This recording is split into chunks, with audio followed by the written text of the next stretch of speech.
Bonjour, bienvenue dans ma cuisine où j'accueille aujourd'hui Sabine, ma cousine, qui est italienne par sa mère. C'est pour ça que c'est elle qui va nous montrer aujourd'hui comment faire le vrai risotto italien. Alors, il suffit d'utiliser le bon riz. C'est un riz rond, riche en amidon. En Italie, on utilise essentiellement le riz arborio ou carnaroli. Ce sont des variétés vraiment très bien adaptées qu'on trouve aujourd'hui dans n'importe quel supermarché en France.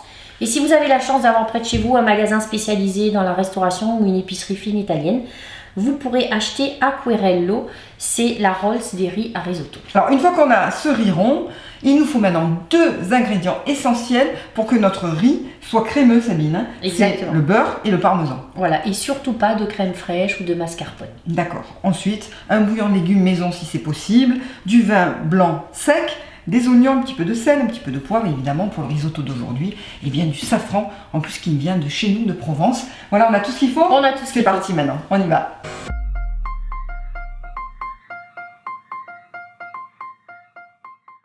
On commence tout d'abord par faire tremper les pistilles de safran dans un petit peu d'eau et ensuite on va verser les oignons finement hachés dans la casserole avec le beurre et le but est de les faire fondre, voire même de les faire confire à feu moyen pendant 5 minutes sans les colorer.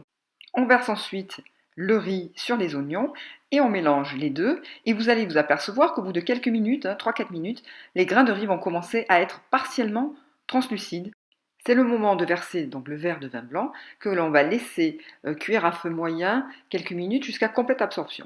Ensuite, on va saler, une belle pincée de sel, et on va verser la première louche de bouillon brûlant qui va être vite absorbée par le riz. Une fois que le liquide est absorbé, on verse les pistilles de safran avec leur eau, on mélange. Là encore, une fois que tout est bien absorbé, on va verser la deuxième louche de bouillon, toujours bien brûlant, et on va enchaîner les louches une à une, en attendant toujours que la louche précédente soit bien absorbée avant de verser la prochaine. On mélange de temps en temps, et l'astuce de Sabine, c'est quand vous voyez que les bulles commencent à être un petit peu grosses, c'est que on peut verser la louche d'après. Voilà, donc là c'est la dernière louche qui a été versée, et puis là par contre, on va retirer le riz du feu avant que le liquide soit complètement absorbé.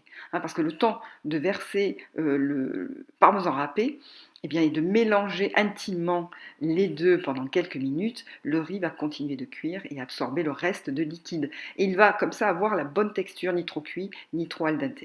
Voilà, on n'attend pas pour le servir, le temps de passer à table, de servir les 4 assiettes. Là encore, il aura une texture parfaite, un petit peu de parmesan râpé si vous aimez.